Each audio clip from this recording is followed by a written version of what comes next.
In the August of 1854, Rachel, her sister Amy and cousin Tregenna left England in the Calcutta for Australia.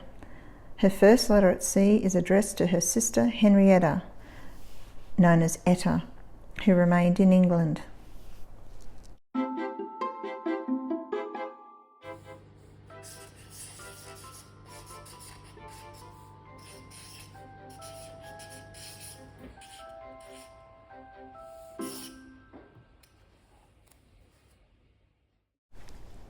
Aboard the Calcutta.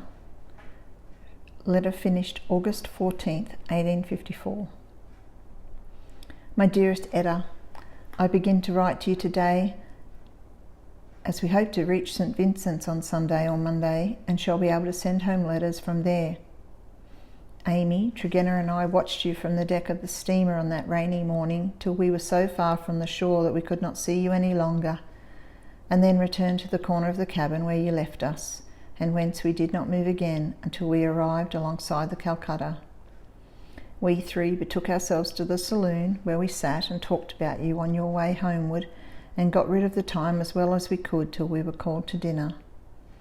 Amy and I had been looking about and speculating upon the passengers, and had pitched upon a pretty-looking girl of about 18, dressed in mourning, as the only one we should like for a cabin companion, and when we went down to look at our berths after dinner, there she was.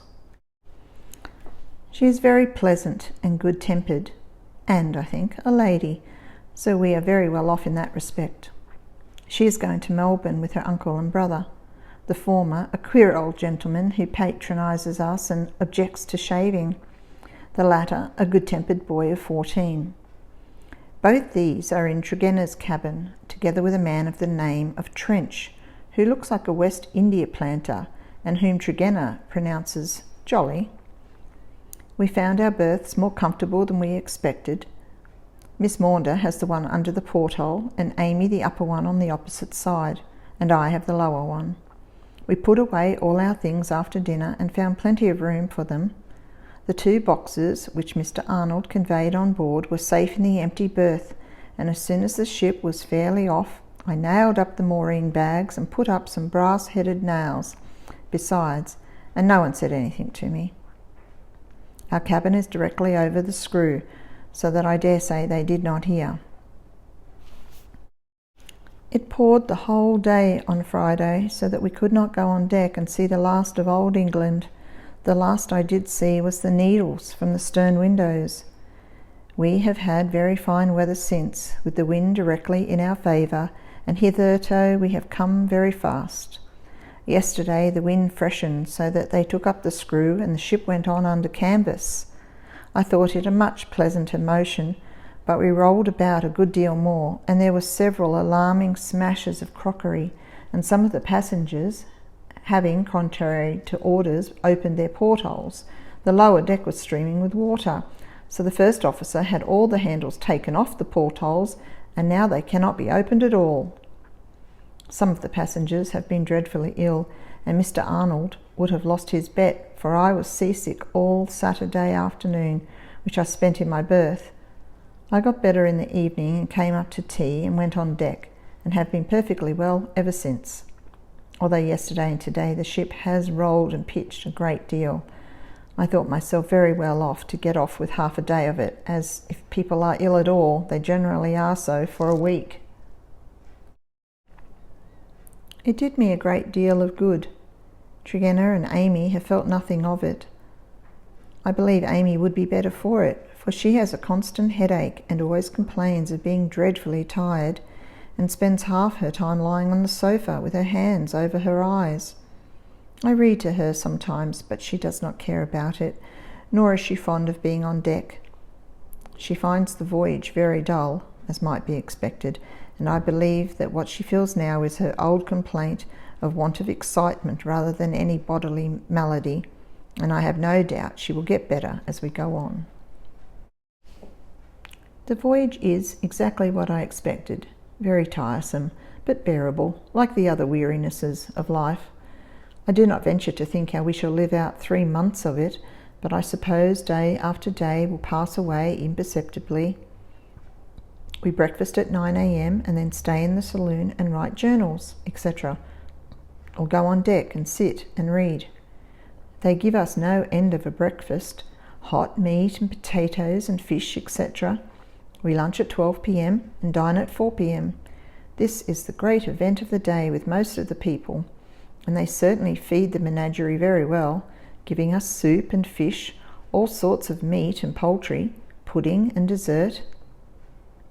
After dinner we generally read till tea time, which is at 7 p.m, and after tea we stay on deck till it is dark. This is the only pleasant part of the day. The sea was most beautiful last night in the light of a full moon, but they put out the lights at 10 p.m, so we are obliged to go down at 9:15, unless we like going to bed in the dark. We already see the difference of climate and of time. The evenings are much shorter than at home, and it is getting very hot. I do not feel the heat much, but I am afraid Amy does rather. I have not said anything to you about the passengers because we do not know anything of them.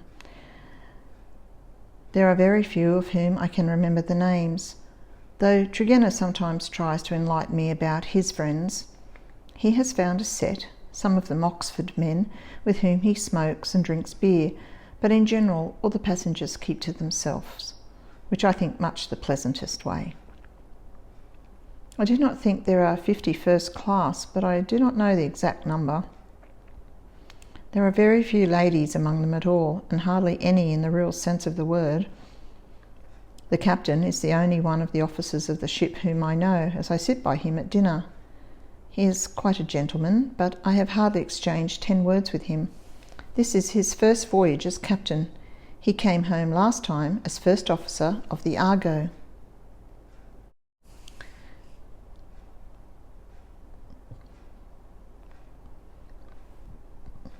One of our passengers is a dumpy little German lady who plays very well, but has most remarkable manners.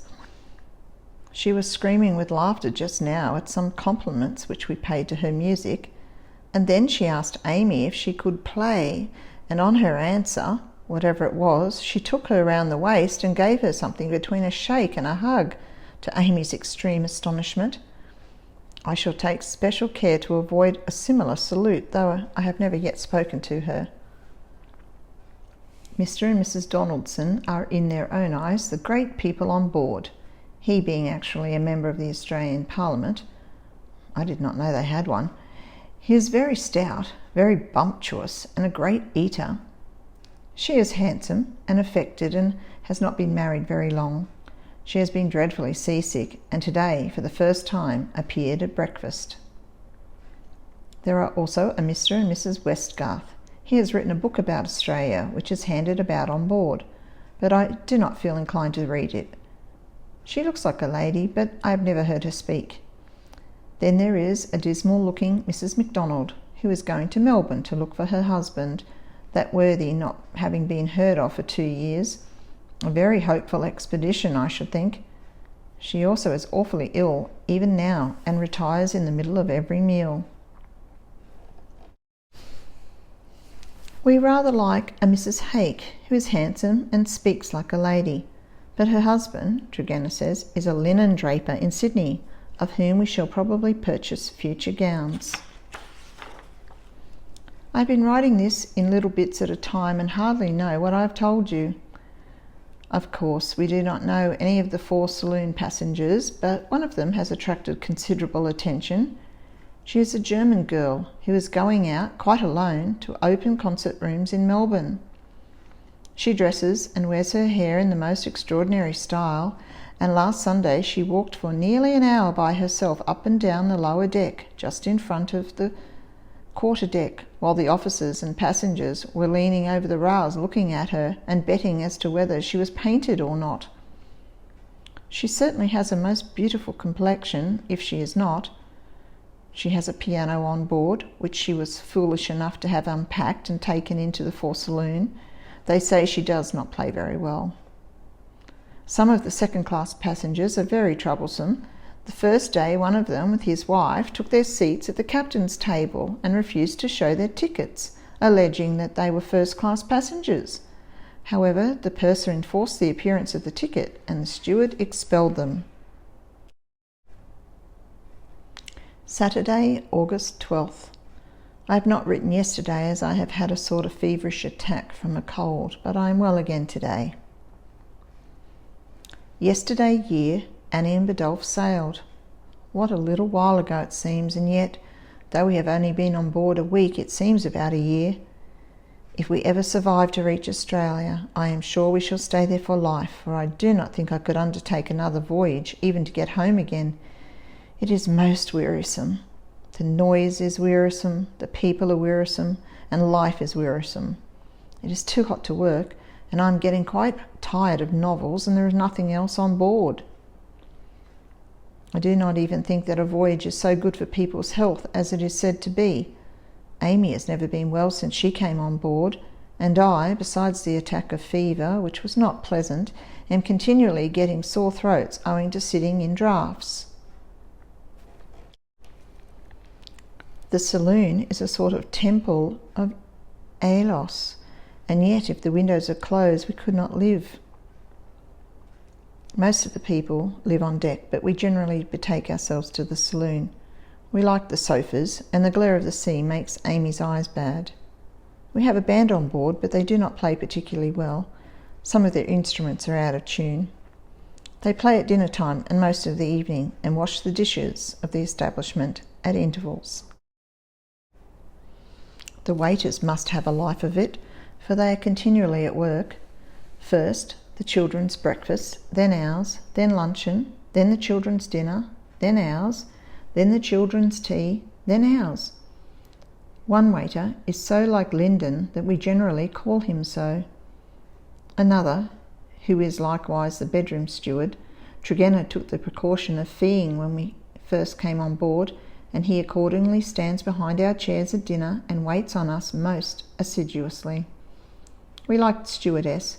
She is very kind and attentive and tells us long stories at night, which we do not believe, but which are just as amusing as if we did. There are 8 or 10 children on board, but they do not bother us much, as they live chiefly on deck. One baby screams dreadfully at night. August 14th, Monday. I must finish my letter today, as they expect to reach St. Vincent's at 5 this afternoon. We shall not be able to write to you again till we get to Melbourne, as the mail steamers are not allowed to send letters on board a ship, even if they meet one. They must not stop. I have written a journal up to the day I began these letters, and shall go on again now, but it will never be worth sending home, for there is nothing to tell. Nothing ever happens except an extra amount of rolling about or a downfall of crockery. St. Vincent's is in sight now, and they closed the mailbag this evening, so if we visit it, which I rather doubt, the sea is running so high for a boat, we must give you an account of it in the journal. We have had a most prosperous voyage hitherto, and I believe that the same Providence which has watched over us will keep us to the end. I dare say we shall both like the voyage better when we have got more used to the confinement of the ship and have forgotten England a little more. How pretty Danehill must be looking now. Those green woods quite haunt me. I wonder how the flowers are getting on in your garden, and how the ducks are, and if you often walk to Sheffield Wood. Goodbye, my dearest Etta. Kind love to Mr. Boyce, and with very, very much love to yourself. Believe me, your ever affectionate sister, Rachel Henning.